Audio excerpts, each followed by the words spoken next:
Salut, c'est Rose, je suis sur le mensuel. 2008, rien à signaler.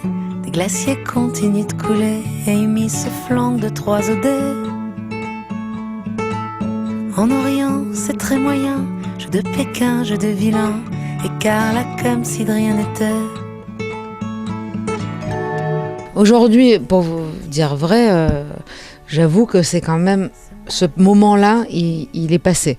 C'est-à-dire que ça m'est arrivé de comprendre ça. Ça m'est arrivé en 2007, par exemple, à La Cigale. J'avais vu que l'album commençait à marcher, qu'on m'avait dit combien de personnes achetaient l'album par semaine. Et les chiffres, j'arrivais pas à visualiser tant de personnes qui passaient avec le CD à la Fnac. Et quand je suis arrivée à La Cigale, 1500 personnes plein qui chantaient... mais tous, à l'unisson, toutes les chansons du premier album, là j'ai pris une claque et j'ai compris que j'étais passée ailleurs. Voilà, que j'étais pas au Pompéi en train de chanter Mercedes-Benz de Janis Joplin, voilà. Vois-tu ce qu'est la fin de moi?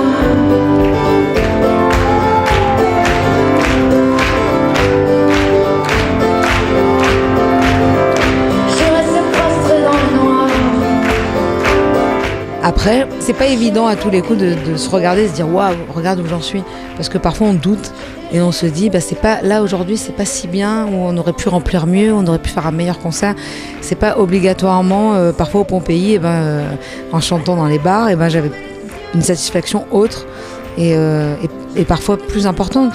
Et je trouve ça dingue de continuer à faire des concerts et qu'il y ait des salles qui se remplissent et des tournées qui se mettent en place. Mais c'est pas la même chose qu'à la première tournée où il y a eu une espèce d'effervescence complètement folle.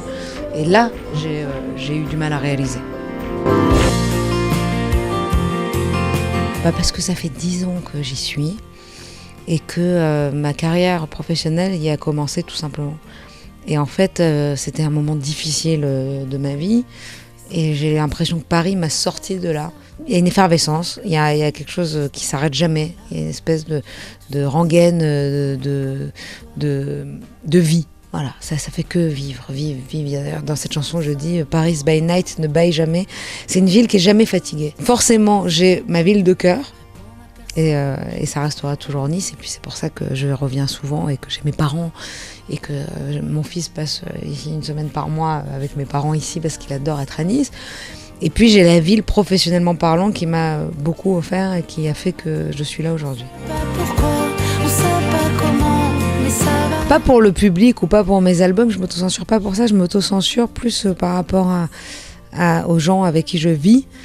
C'est-à-dire parfois si je vais faire un texte qui est trop explicite sur quelque chose qui touche mon homme, mon père, qui vont se reconnaître et qui vont être blessés ou qui vont...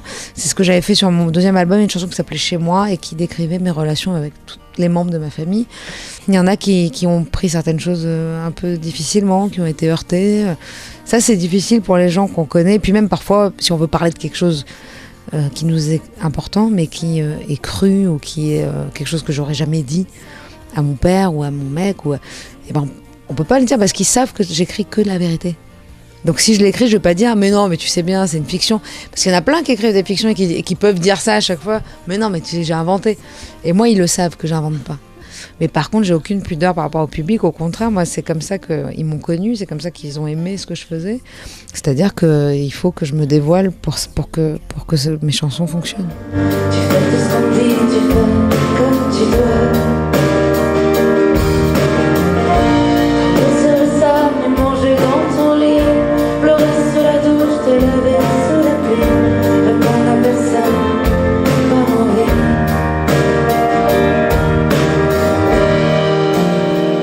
Et puis un jour, on passe à autre chose. On ouvre nos paupières closes. J'ai écrit pour chaque album, je l'ai écrit à l'automne. Après, je fais l'album l'automne. L'automne d'après, je suis en tournée. L'automne d'après, en général, je ne fais rien. J'ai toujours des moments où je fais rien du tout. Alors ça, c'est mon truc. Je suis la seule. Mais par contre, je pense qu'à l'automne prochain, je serai en train d'écrire. Je sais pas si j'en parle bien ou si c'est juste ce que je ressentais à ce moment-là qui a fait que. Mais moi, ça m'étonne encore aujourd'hui de voir que la maternité ou la mort, c'est les choses dont on est le plus au courant, dont on est le plus sûr.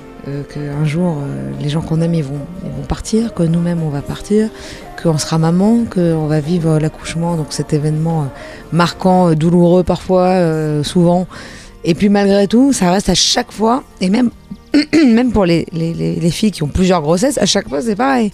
Enfin, il y a toujours un truc de fou, alors que depuis la nuit des temps, il y a des gens qui meurent, il y a des gens qui naissent. C'est complètement dingue, et c'est les trucs qui marquent le plus tout le monde. Alors moi, j'ai pas réussi à dire mieux que ça, que qu'est-ce que je vais bien pouvoir faire, qu'est-ce qu'on peut faire de mieux. Ça n'a rien changé dans mes démons, dans ma façon de voir la vie, parce qu'au contraire, j'ai l'impression que j'ai encore plus de questionnements qu'avant. Mais ça permet de jamais se laisser tomber, se laisser couler, de jamais se lâcher la main, de se dire je m'en fous, je sombre, je vais pas bien, j'y vais. Non. Là, on se lève tous les matins avec le sourire, on le regarde, on l'embrasse, et puis d'un coup, hop, on y va. Même pas en rêve, je veux qu'il ait une maman déprimée, ou qui se lève pas, ou qui...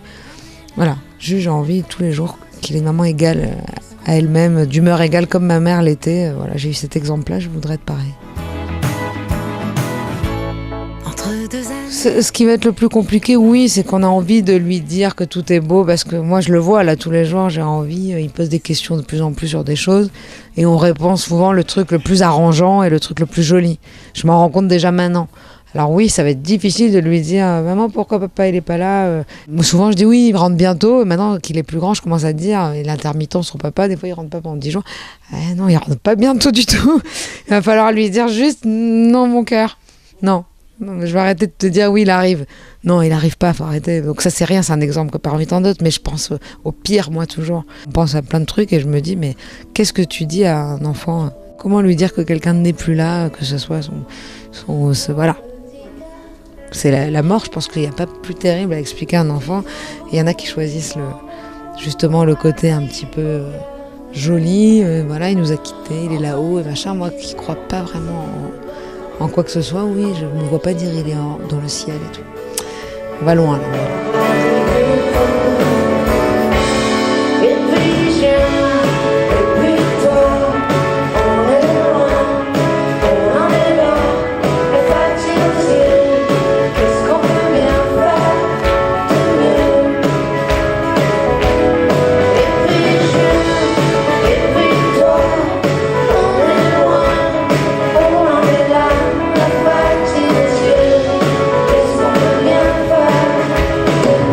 C'est vrai que quand il est né, seulement ce jour-là, enfin les jours qu'on suivit, je me suis dit, je me rappelle, j'ai écrit ces phrases-là, ça se peut pas que ça soit aussi beau.